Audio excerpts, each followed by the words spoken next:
All right, today we are doing the Little Town of Bethlehem ornament. It's December 17th, lifting up the little and small. Today's reading, You, O Bethlehem Ephrath, are only a small village among all the people of Judah, yet a ruler of Israel, whose origins are from the distant past, will come from you on my behalf. The people of Israel will be abandoned to their enemies until the woman in labor gives birth. Then at last his fellow countrymen will return from exile to their own land, and he will stand to lead his flock with the Lord's strength. In the majesty of the name of the Lord his God, then his people will live there undisturbed, for he will be highly honored around the world, and he will be the source of peace. Micah 5:2-5. O little town of Bethlehem Ephrath, and Succoth's origin, and Wallgrass, Maine, and Americus, Kansas, and the quiet side streets and living rooms of a million small and unlikely places, kingdom comes to places like you. You, there, with your lights strung up and down like sequins that have seen better days, with your ragamuffin kids and paint-chipped Christmas ornaments from 1982, your scarlet poinsettias in the front window, in the fading light of the front room. There is a winter wonderland set up in someone's mantle. They'll get carolers to come around to nursing homes this Friday night and sing Hark the Herald Angels Sing, Glory to the Newborn King. Everyone will smile, worn and graceful, and no one will care if it's off-key, because there is a king in Bethlehem, in backwater Bethlehem, an unmarried, hardly woman in labor, giving birth to your king. He will be your newborn and ancient and coming and future king, newly birthed, whose goings forth have been told from old, from ancient days, a king like excuse me, stop.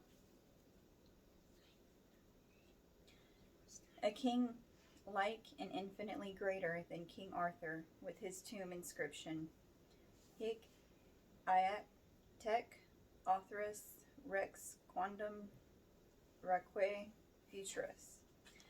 Here lies Arthur, king once and king to be.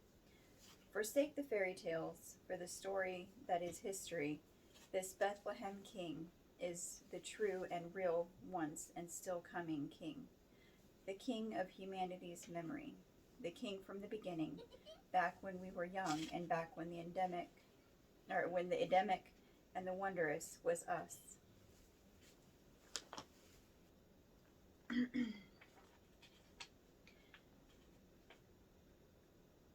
There's your winter wonderland set up on the cosmic stage. The sun is set in through the fallen kingdom's back door.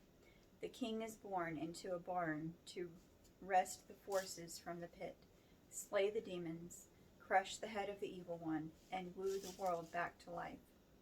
The war is bloody, it's hideously dark, and on Calvary, evil comes to the sun. Iron spikes to the king, to a tree, and laughs haunting triumph, only to have light shatter the dark, and the king fling off the rotted grave clothes and rise.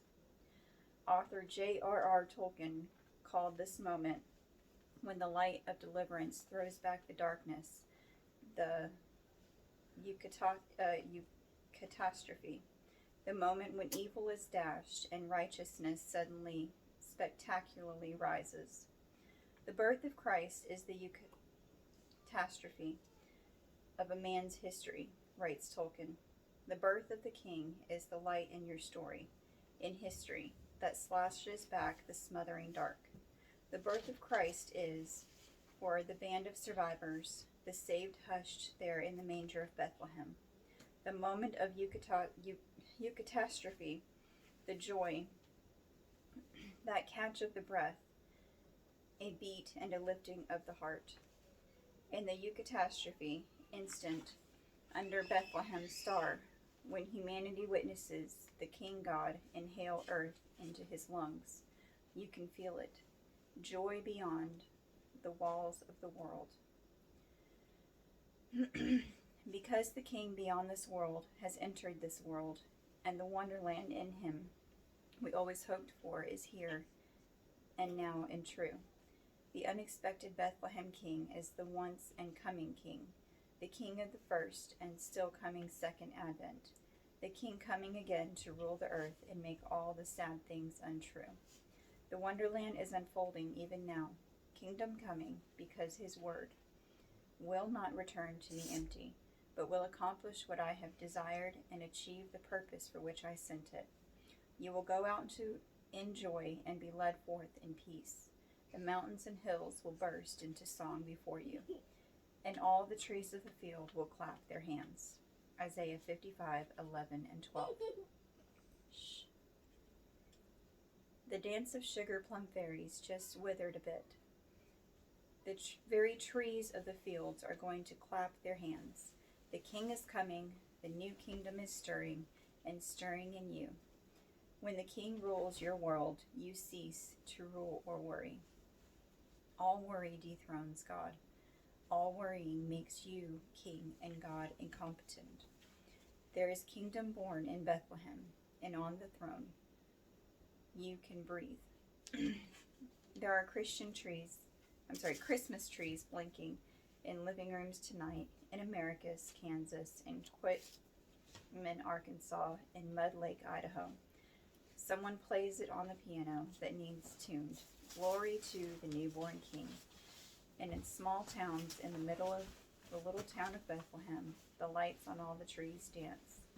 For the coming King, the trees of the field all dance. Unwrapping more of his love in the world. Look for someone today who is doing some little good thing that is likely to go unnoticed.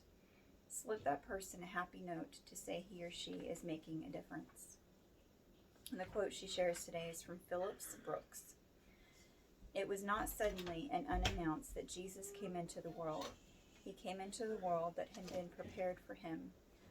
The whole Old Testament is the story of a special preparation. Shh, hold on. Come here, come sit down. Come sit down. Okay, you can sit with me. Uh-oh, made me lose my page though. Where are you at? Shh. Okay, there we are. Okay, you ready? Listen. He came into a world that hadn't been prepared for him. The whole Old Testament is the story of a special preparation. Only when all was ready, only in the fullness of his time did Jesus come. Shh. A moment of reflection questions. When have you felt like Bethlehem? Poor, small, forgotten. What worries do you need to surrender to God, knowing he is firmly on his throne? Take a moment to thank God for the eucatastrophe of Christmas, for conquering evil with righteousness. And with that, Toby, do you want, oops, I bumped you. Do you want to put my ornament on the tree? Can I have some? Where are you going to put it? Right there? Okay.